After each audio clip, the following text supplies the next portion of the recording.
It is a pleasure to launch something new on 1010XL on our social channels, the Jaguars YouTube channel, wherever you consume 1010XL. We're looking forward to it. I'm going to sit in the middle. That doesn't mean I'm the star, because both of these stars on both sides of the ball are what this podcast is all about. Joe C. from XL Primetime. To my left is Coach Mark Duffner, longtime defensive coach, head coach, coordinator, linebackers coach. He knows what he's talking about on that side of the ball. And then on this side of the ball is a Super Bowl winning running backs coach and Jerald Ingram. Both of these cats coached your Jacksonville Jaguars and then also had great careers beyond. Welcome in, fellas. Welcome in.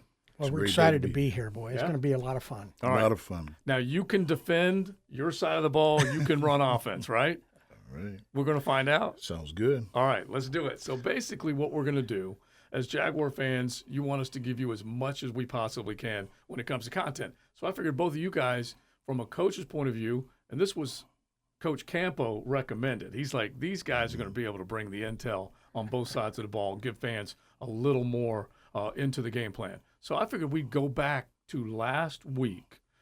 1-0 start for the Jaguars against the Carolina Panthers. What stuck out to each of you? Coach, go first, and then I'm going to go to the offense. You want me to talk about their defense, the Jaguar just what defense? stuck out more than anything else? Well, I think that the play on the field represented what Coach Cohen had talked about in terms of what this team was going to be all about. Mm-hmm. They were a physical team. They ran the ball well. They didn't beat themselves. They were able to protect the ball for the most part pretty well. So, I mean, I was impressed with that. And they really demonstrated it in the first drive. He took the ball. All right, when they had the coin toss. Right. And a lot of people defer, but he had a lot of success in Tampa taking the ball and getting the offense out there first. They did that. I mean, on the very first drive, they had motion, they had tempo, they had cadence. They pulled Carolina off sides. They 4th and 1 on their own 37. He runs the football, so he had confidence in the physicality of the offensive line. So I think they demonstrated really what you're going to see out of this team on the very first drive of the game, the first 15 plays. Coach Ingram, honestly, the way people were visualizing this thing, they came out and they got busy quickly. Yeah, they did. I mean, they came out with an attitude. They want to punch them in the mouth, and they did. And the most important thing I liked about it is the head coach stuck to his guns. Okay. So everything he just, talked about as far as their attitude, they stuck to the run game. They didn't give up on it. They didn't get fancy with it. They didn't try to just sit there and say, all right, we're going to try and make our quarterback throw the ball more and do some other things. They did exactly what he said they were going to do and what they wanted to get out of the game.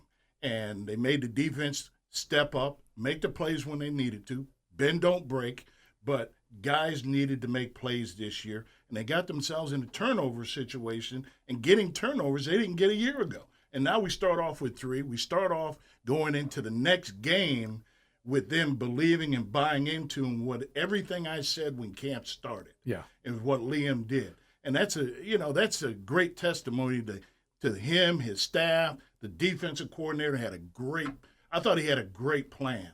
And the head coach stuck to his belief. The thing I think more than anything else, I've had the pleasure of standing next to you guys and getting intel from both of you guys during training camp along with Coach Campo and learning a little bit more about what Liam wanted to do and has, at the very least, gotten off to a good start doing. So let's stay on the run game because, you guys know how much I was in love with the idea of them giving a run game to Trevor. You as a running back coach by trade, how important was that? That's extremely important because I think the attitude of the run game on offense sets the tone for the defense. When they're standing there watching our guys come off the ball and sticking to what they believe in, because that's what he said in camp. That's what they saw in practice in camp. Now let's see it in the game. It's easy for a coordinator all of a sudden, all right, 3 downs and out. Well, let's get away from that. That's not enough. I could have thrown the ball instead of running the ball, handing the ball off in that situation. He was not going to do that. He, even in 4th and 1 situation, was not a pass. It was a run. So he's establishing an attitude. He's establishing a toughness on his team. So I think that makes the defensive players watching Etienne run the ball physically, putting his foot in the ground, getting positive yardage, looking decisive, looking confident. Your quarterback back there looking confident. It starts from our quarterback. His composure out there, sets a tone for both sides of the ball. If they're not confident on offense, the defense is always feeling, well, here we go again. They've seen this script before. So let's do something different, and he did. So let's go to Cincinnati and do the same damn thing. Yeah, Absolutely. And you know, to back up what Jerald's saying, I got to agree thoroughly. I mean, demonstrated again, they're backed up on their own 9-yard line. This is when now Etienne breaks off a 71-yard run. He did a great job with a lot of cutback runs in the game, good vision. But then they continued to run the ball. They ran it the whole series, finishing with the reverse to Brian Thomas for a touchdown. That's, again, commitment to the run game, demonstrating, hey, you stop us. See if you can stop us. They ran it right down the field. And again, that established a mindset and a mentality of physicality that this team wants to be known for. Okay, the other thing that jumped out at me is that the aggressive decision to take the ball and then go for it on fourth down, like we said, it paid off. We could have been second-guessing that for the next 7 days. If it didn't, plays that win, you like. Plays that don't, you won't. It is as simple as that. But at the very least, Coach Duff, it basically said this is going to be an aggressive football team. At least if you can succeed, they're going to keep giving you the ammunition to be aggressive. No question about it. There wasn't lip service. It was demonstrated on the field and throughout the game. And so I think that's what's really important. And the ball control offense that Liam's got, play action pass, run the ball, all that's going to help. That's the best defense you got because you're keeping the opponent's offense off the field. Which is a great point that you said was he established the run for the play action. And that's what he wants to do. And we want to take as much pressure off the quarterback by giving him that opportunity because you didn't say you were going to run the ball. We did run the ball. Yeah. So now everybody in our league and whoever we play knows that this guy, no matter what the situation may be, there might be a run. Okay? He's going to be run committed first, pass second, and that play action is going to open up. You know, everybody's talking about our receivers getting the ball down the field. The more we play action, the more, I mean, it's just going to create more balance and more opportunities for the receivers outside to get in one-on-one situations and make those big plays and those big chunks. Well, and Jerald, what you just said, balance is right. They were, I think, 32 runs and 31 passes in the game. So, I mean, it was, in terms of play call, right down the middle in terms of great balance. That's what you want. And that's what defensive coaches are, oh, geez, well, Pete, when you see that, you got to defend everything now. Yeah. You're not just ganging up on the pass or whatever the case may be. They can run it. They can throw it.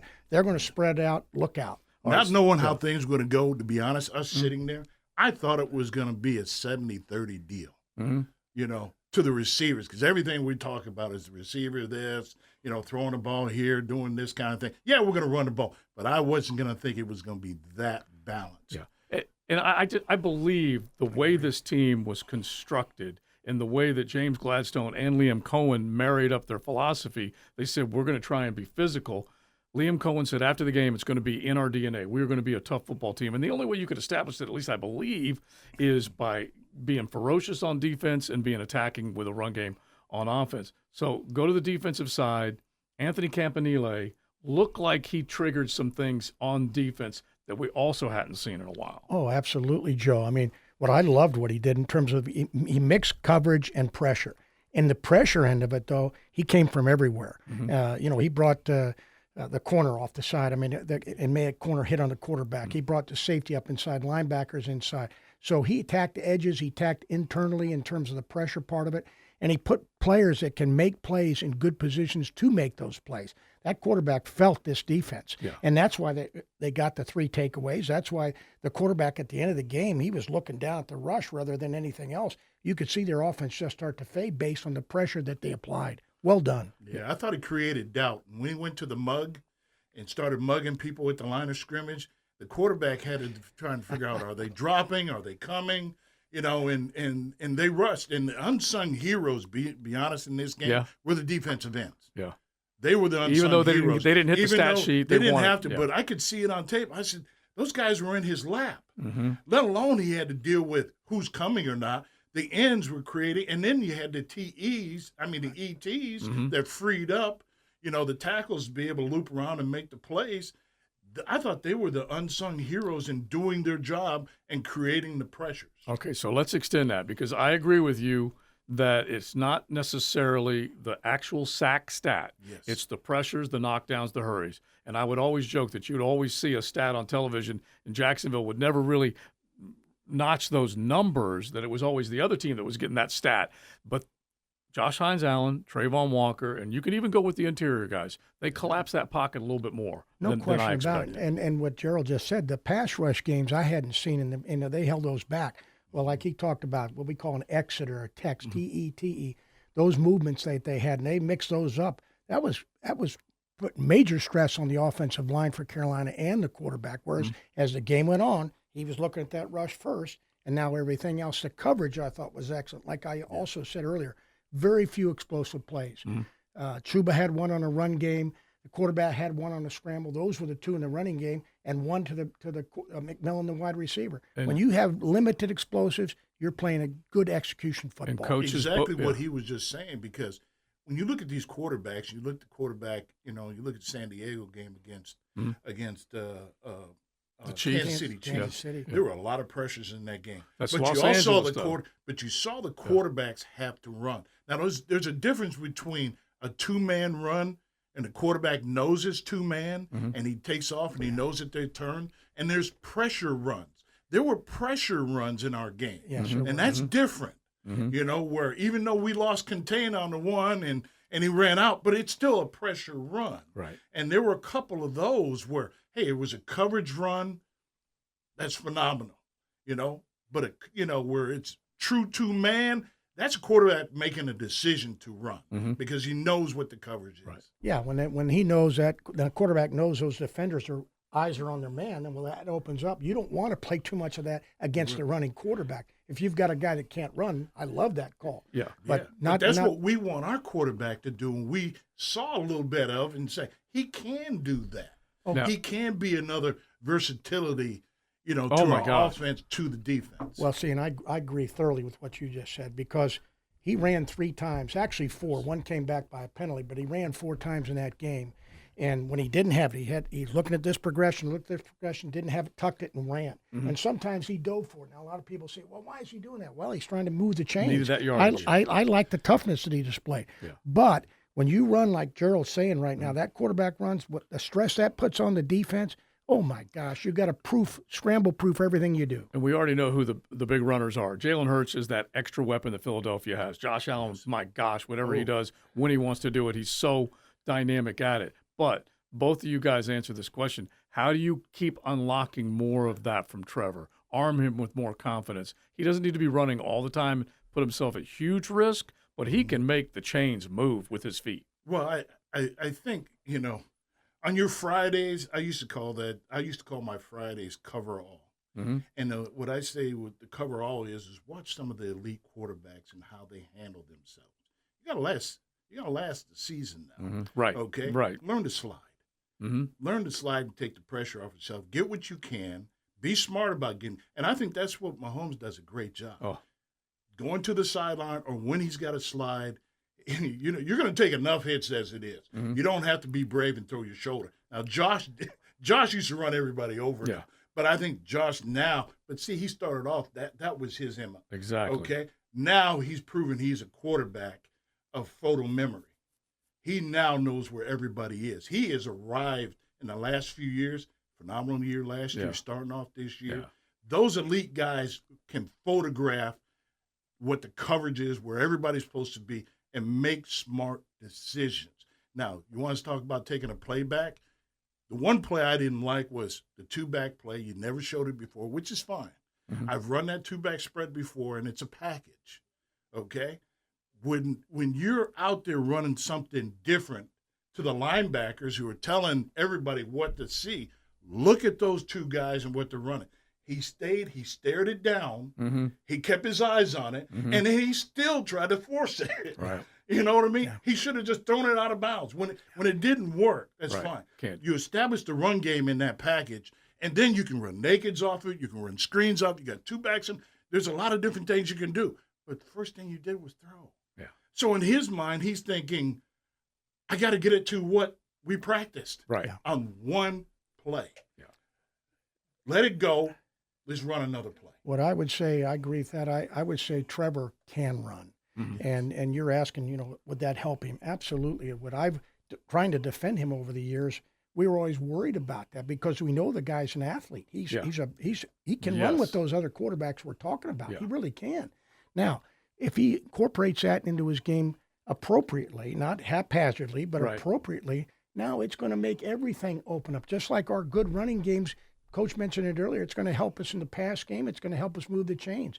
So this guy is a good enough player. He's got enough escapability to make you pay on defense when he runs it a little bit. And he doesn't have to do it wholesale, but just enough. I agree, because marrying up what both of you guys are saying, if he does go to the Discovery Channel and realize that, hey, my legs are just as valuable as a run game in a lot of ways. Not every time, not all the time, but I'm going to take those little small mini runs. I'm going to make them think about it every single time, and you still walk to the locker room healthy. You haven't gotten beaten up, but my gosh, that is a huge weapon for him. He looks like he can run. Yeah. And he did at Clemson. Yeah. Oh, yes. Oh, yes. And like Coach Duff said, size-wise, he's a bit of a nightmare. 6'5", 6'6", and he's got wheels. He's got wheels. He's scary. Yeah, I'm telling you. Did you guys see this? This was not Lamar Jackson, who ran 76 yards to gain 19. I don't know if you guys saw that number. Yeah. He scrambled, and the analytics people of the world, 76 yards he kept the play alive, and he gained 19 on it. Joe, that you ain't Trevor. You see this gray hair? Yeah. Okay, that so would make you crazy. The last 6 years we played against Lamar twice. Yeah. And that rascal, and even when I was at Tampa, when he came in as a rookie, I was coaching at Tampa with the Bucks. I mean, you talk about a guy that is terrifying to you on defense. Yeah. He can make all the throws. It's amazing. He's got, Coach mentioned Mahomes too. I mean, those guys, they know how to get down, but they've got rubber. They don't get hurt. No. They don't get flipping hurt. And so our guy is capable of doing that too, I really believe. Maybe not in the same dose, but do it enough where it's going to put major pressure on the defense. Okay, so listen to these numbers, and then let's go to the defensive side first against Cincinnati, okay? Yep. And you were there last year. Coach Mark Duffner was coaching on the defensive side with the Bengals last year. Burrow, 2,338 yards, which averaged out to 292 per game through the air. This is at home. 23 touchdowns with a 116.9 passer rating in 8 home starts. Had at least 3 touchdown passes and a passer rating of 110 or higher in his final 4 home starts. You witnessed this, Coach. How is this defense going to be able to neutralize that guy at home? Joey Burrow, good, really good at home. Yeah, we always tried to figure out in practice if we could get another player on the field when we were going against him, but they wouldn't let us do that. But no, you got to try to get in his head a little bit, which is tough to do because he's extremely focused. He's going to have great preparation. I think where you can allow disguise to work to your advantage, not to your demise, if you can make him hold it a little bit in terms of your disguise, then that is going to help the defense. But if it's going to lead to our demise, and we can't do that, it's still going to be fundamentals that's going to make it happen. You've got to distract. You've got to affect the quarterback, whether it be coverage or whether it be pressure in terms of the passing game. Mm-hmm. They've got to be able to stop their run game. That's where it's all going to start. And they tried against Cleveland. Cincinnati really tried to get the running game going. Mm-hmm. They were balanced too, 21-21, or I think it was, or 23-23, run to pass. Exactly the same. They came out trying to run the ball. Didn't do it very successfully, but I know that's going to still be what every offense wants to get going early on. So they're going to have to stop that run. They're going to have to put some indecision, be it coverage-wise or movement-wise, in Joe in terms of what he sees so they can let coverage and rush work together. What do you think when you're trying to diffuse a playmaker like Joe Burrow? Well, I totally agree with what he said. I think the other thing is I thought Cleveland did a great job with a 4-man rush. And when you have a 4-man, you have the ability of 4-man rush. And left tackle was scared all day. Mm-hmm. I was like, he was pass setting damn near as deep as a quarterback. Yeah. I was like, when are you going to sit down? I mean, he was on wheel. He was scared. He was on skates, really yes. You know, and I think the test is going to be, if I'm Allen, I'm excited. Yeah. I'm excited about this. I can bull rush this guy. If I can do a few things to this guy until he gets his confidence back, because he was bewildered. I mean, he was that bad. But I think if we can play with 4 or 5-man rush and get in some 2-man situations and still stop the run, because they got a good runner, and they have 2 other big backs as well, and all 3 of them can catch the ball. Yeah. But if they can stop the run and rush 4 or possibly 5, all right, and let our secondary play coverage, I feel really good about that, because the more pressure he gets, I think that puts him more under duress. If you try to blitz him, he's seen it. Yeah, he knows where to go. He knows where the holes are. He knows where the one-on-one. He also has 2 elite receivers. I'm not talking about just an elite quarterback. You got 2 elite receivers, and their tight end really are receiving tight end. Is pretty good. Tall, rangy type guy, can catch the ball. But put the onus on, if they're going to beat us with a tight end.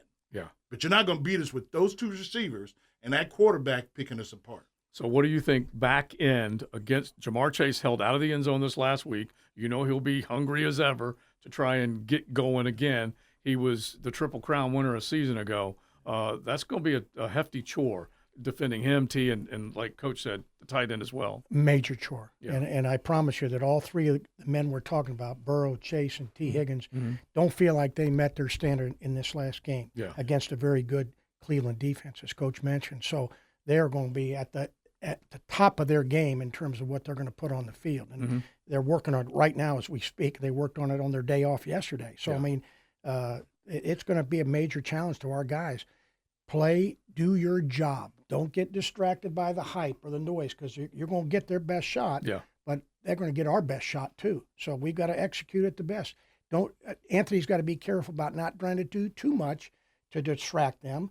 Let our guys play within their shoes, get their cleats in the ground and make plays, and let's see what happens. Man, if they can get to Burrow, they can certainly affect this game in a big way. But if they don't, he will burn you when you're trying to blitz him. Well, and I'm going to be honest with you. I believe that, as Jerald already talked about, I think that our 2 edge guys and our interior guys stack up real well right now. I think that's going to be a great thing to watch in terms, because Cincinnati's had trouble in the past protecting the quarterback. They gave up. In fact, there was 3 sacks in a row in the Cleveland game, 3 plays in a row in the fourth quarter, 3 in a row.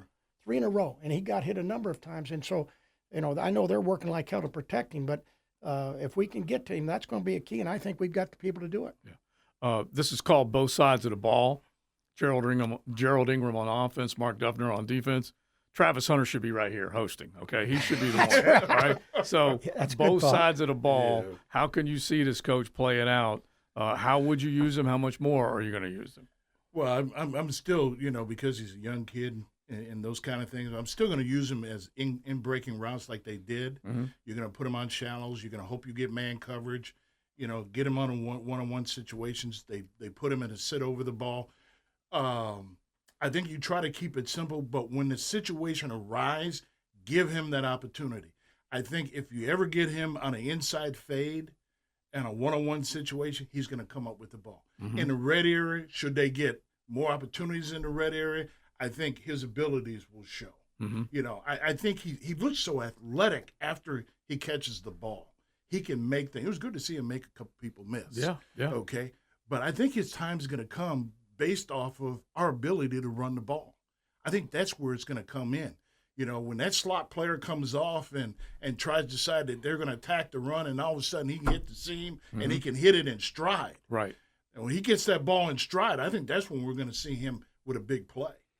Yeah, and I'd like to see, I'm with Coach on that, and we've got our receivers really didn't get off the ground in the first ball game in a lot of ways. When you look at what Brian Thomas Jr. can do, what Brown can do, what Hunter can do, Parker Washington, and we've got some weapons out there right now that are still a little bit unknown publicly, if you will. Now, you also put our guy Travis over there on defense, where now he can get up and get in these guys' face. No free releases by these wideouts. He's going to be as athletic as anybody they've played against. I'm talking about T and Jamar. Right. And so utilizing him in a package where he can disrupt them at the line of scrimmage, playing good tight man-to-man, good bump man-to-man coverage is going to be a big, big plus. So I see his role being more in this game. I think it was good in the first game. He'd missed 10 days, but now it's game on. Let's get him in there. Only half a dozen plays on that side of the ball. Yes.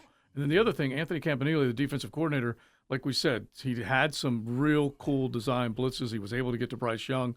When Jordan Lewis started outside, and then whenever they went to nickel or a dime package, they moved him inside. Yeah. Can you picture some of that stuff? Oh, absolutely. Incorporating Travis Hunter more this week? Absolutely, okay. I can. And I think that's what Coach is going to do. And I like the way that Anthony he even brought Wingert, who had a heck of a game, by the way. Yeah. He brought him in on third down and played him as a linebacker, where he had coverage on backs and whatever the case may be. So Anthony's a forward thinker in terms of how he's placing his personnel, making the shoes fit where they can be productive. And at the same time, that's why I'm preaching the two-man situation, because now he's protected with a safety behind him. Yeah. Mm-hmm.